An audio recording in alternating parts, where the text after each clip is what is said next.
Hello everyone, I'm Scott Morgan and this is our cotton farm, Kensal Green. And of course today was going to be Camp Cotton, but unfortunately because of COVID that was cancelled. So instead of that, we're just going to show you what we're doing today, and we are digging up some cotton and some polyester underwear, and we're going to compare the difference. Hope you enjoy. So as you can see, I've just almost found some underwear here. These are the polyester ones, and we'll see how they fare.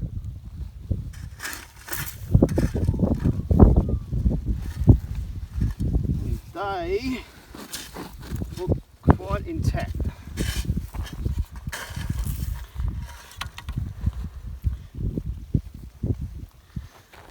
Polyester. Right, so we're going to dig up the cotton underwear now and we'll see what the difference is.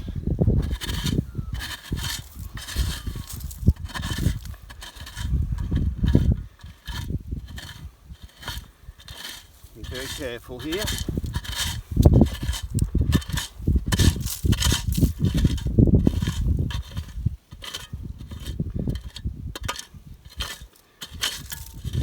Quite wet too.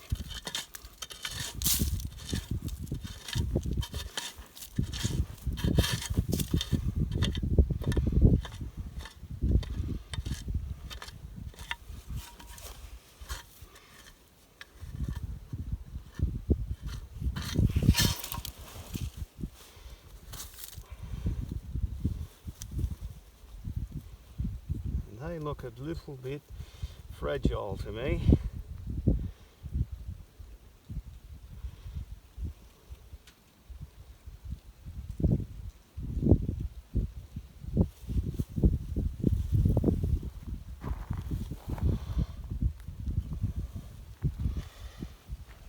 Nice and gently.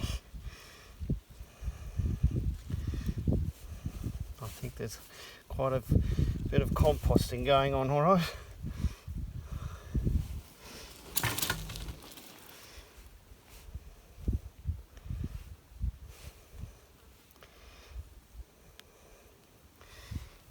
And they don't look to be in very good condition.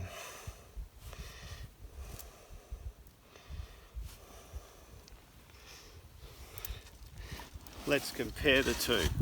Cotton against polyester underwear. Biodegrading.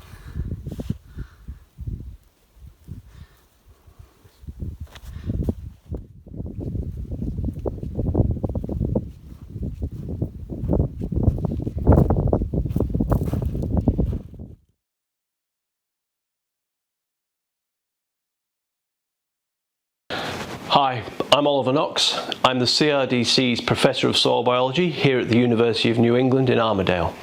I'm also the Technical Lead for Soil Health for Cotton Info. And yes, I have been professionally soiling my undies now for about 2 years.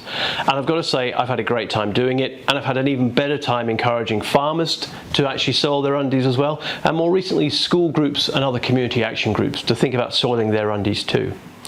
Why do I want people to soil their undies? Primarily I want people to soil their undies because it's a brilliant test. It's a great way to gauge the health of their soils. Cotton as a wonderful natural fibre has been put together by that plant. It's basically stitched glucose molecule upon glucose molecule to produce cellulose, and that's the cotton that we'd use in our garments and in our threads and yarns. But for the soil, when they see that cotton, it's basically that glucose they want to get to. They want to break that cellulose fibre back down to that glucose so they can eat it.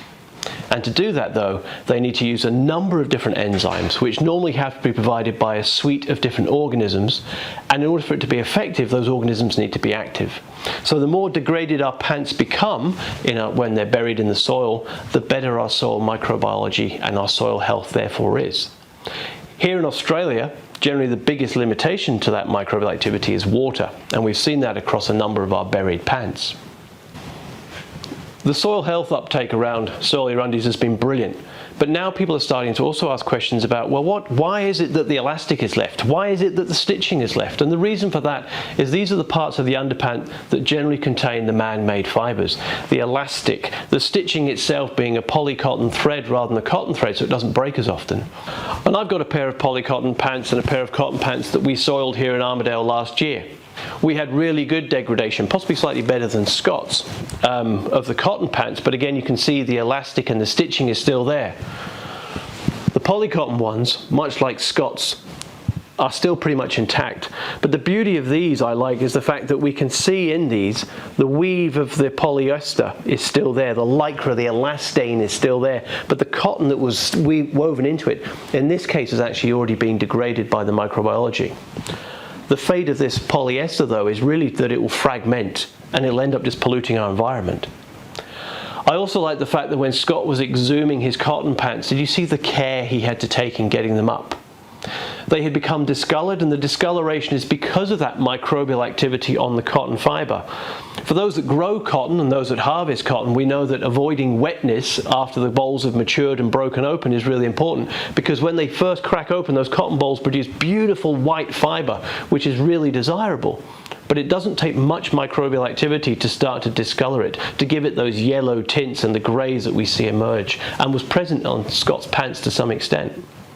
But just how gentle he was with it. And the reason he was having to be gentle was because those cellulose fibers had started to be broke down already. The glucose that they're made of, the biology wanted to get access to that and had already started to break them down.